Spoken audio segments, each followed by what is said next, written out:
هي عالي، هي عندك، هي عنده فينا، هي عندك، احنا ربحنا دقة، ربحتوا دقة. عندهم وحده دايره حجاب، حنا تينا عندنا وحده دايره حجاب. تما في كلشي كيف حنايا. ما فهمتش انايا.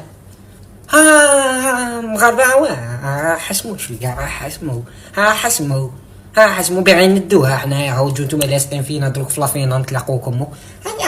لا حابين ندوها. خلوا نتوما مداري تربحوا، نتوما داخلينها غير ربحها. خلونا حنا شويه نفرحوا، يعني حنا ما فرحوناش الرجال حنايا. نتوما فرحتوا مع الرجال شويه، حنا الرجال تاعنا ما بغاش يفرحونا. رانا باغيين نفرحوا شويه مع انت. هاو دعمي، هاو شويه بين نعضه تريكو. مركتوها بزاف عيقتو.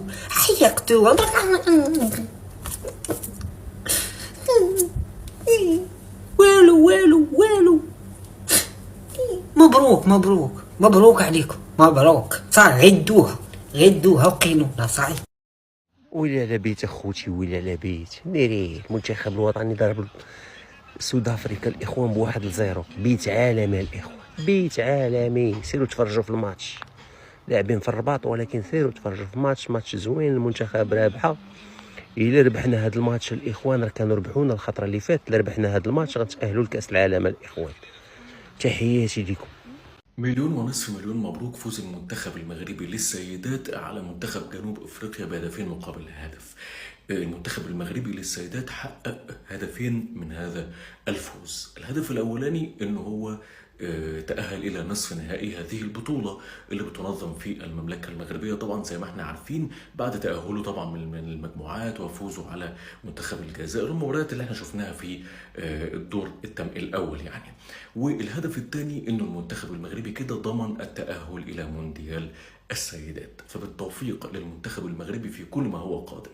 والحمد لله ده إنجاز جديد بيضاف. طبعا كله هيقول لي احنا مستنيين البطولة طبعا، ولكن الانجاز انك تأهلت لكأس العالم النهاردة وتأهلت للنصف النهائي ده انجاز برضه. فانجاز جديد يضاف الى كرة القدم المغربية سواء النسائية او ديال الرجال. فبالتوفيق للمنتخبات المغربية في جميع الاعمار السنية وجميع البطولات سواء رجال او نساء في كل ما هو قادم. وديما مغرب، ودايما هنفضل نقولها ديما مغرب، وكل انجاز لازم نفخر بيه ونتكلم عنه. 1000 مليون مبروك لشمال افريقيا كلها. الجزائر والمغرب النهارده الاتنين بيصعدوا الى نصف نهائي بطولة افريقيا للسيدات. مبروك للجزائر ومبروك للمغرب، وان شاء الله البطولة عربية باذن الله. مبروك للجزائريين ومبروك للمغرب، نص نهائي باذن الله ويكون البطل عرب. مبروك لبؤات المغرب الفوز على جنوب افريقيا 2-1 والتأهل لكأس العالم، والتأهل لكأس العالم للسيدات، والتأهل لنصف نهائي بطولة افريقيا. وكده المغرب في انتظار الفائز مين؟ ملاوي وغانا يا جماعه في الدور نصف النهائي. بجد عملوا مباراه للتاريخ النهارده، بجد شرفونا. منتخب جنوب افريقيا لغايه الثواني الاخيره بيحاول يجيب التعادل لولا صلابه دفاع بنات المغرب النهارده. بجد ديما مغرب، وان شاء الله هنكمل معاكم لنهايه المشوار. كاس افريقيا باذن الله مغربي حتى لو هنقابل مين. وديما مغرب. والله وعملوها المغاربه بعزيمه اسود الاطلس وعلى غرار المنتخب الاول. منتخب سيدات المغرب بيكتب اسمه باحرف من ذهب وبيفوز على جنوب افريقيا 2-1 ويتأهل إلى نصف نهائي كأس أفريقيا للمرة الثالثة، ويتأهل مباشرة إلى نهائيات كأس العالم في البرازيل بعد أداء مقنع، أداء ممتع، أداء أفضل وأحسن للمنتخب المغربي في المباراة السابقة. النهارده المنتخب المغربي كان أفضل، كان أحسن من جنوب أفريقيا، رغم أن جنوب أفريقيا كان ليها برضو هجمات، ولكن الأفضلية كانت للمنتخب المغربي وقدر يكسب المباراة 2-1 بأداء مقنع، أداء ممتع. وإن شاء الله المنتخب المغربي يكمل باذن الله الى نهائي كاس افريقيا، لان السنه اللي فاتت ظلم المنتخب المغربي، ولكن ان شاء الله السنه دي طول ما في عداله تحكيميه ان شاء الله المنتخب المغربي بطل كاس افريقيا للسيدات عن جداره واستحقاق. مبروك للشعب المغربي، باليوم مبروك لكل المغاربه على هذا الانجاز.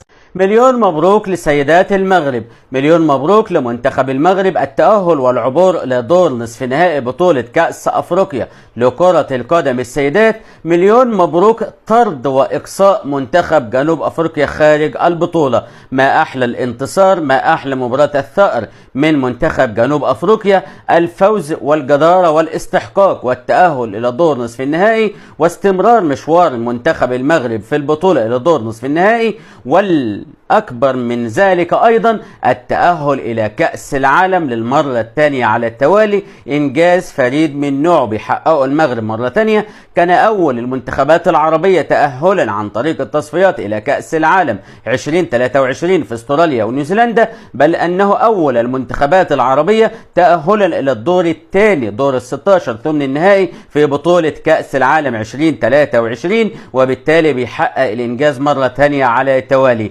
المغرب يتأهل إلى المونديال، المغرب جاهز للمونديال، المغرب في نصف نهائي كأس أفريقيا لكرة القدم السيدات بعدما طرد جنوب أفريقيا خارج البطولة. مبروك للشقيقين، للحبيبين، للجارين، الجزائر والمغرب، المغرب والجزائر في كأس العالم. الحمد لله في بداية البطولة قلت لكم بتمنى إن شاء الله وصول المغرب والجزائر لكأس العالم ويقدروا، والحمد لله النهاردة ربنا وفق المنتخبين ووصلوا مع بعض في يوم واحد لنصف النهائي، ووصلوا مع بعض في يوم واحد لكأس العالم. نتمنى إن شاء الله أن تكون مشاركة المنتخبين في كأس العالم مشاركة رائعة ترفع الراية العربية. كل الحب، كل الأمنيات بالتوفيق لكل ما هو عربي. مبروك للمغرب، مبروك للجزائر يا جماعة. انتوا أجمل حاجة والله، انتوا أجمل حاجة. تسلموا لي إخواتي وإخواني وحبايبي وأشقائي، تسلموا لي والله، تسلموا لي. إخواتي في الجزائر وإخواتي في المغرب بيضربوا مثل رائع عندي في اللايف والله العظيم، للحب، للوئام. بيقولوا للدنيا كلها احنا اخوات، وكل اللي بيحصل على السوشيال ميديا والذباب الالكتروني مش هيقدر يفرق بين المغرب والجزائر، ولا هيقدر يفرق بين المغرب والجزائر ومصر. تحيا الأمة العربية، تحية حب ود لاخواتي في المغرب ولاخواتي في الجزائر. فرحنا النهارده فرحة كبيرة ليكم، انتوا اخواتنا واشقائنا وعلى راسنا من فوق، عمرنا ما هنبعد عنكم، مفيش حد هيقدر يفرقنا ابدا ابدا ابدا. الحمد لله رب العالمين.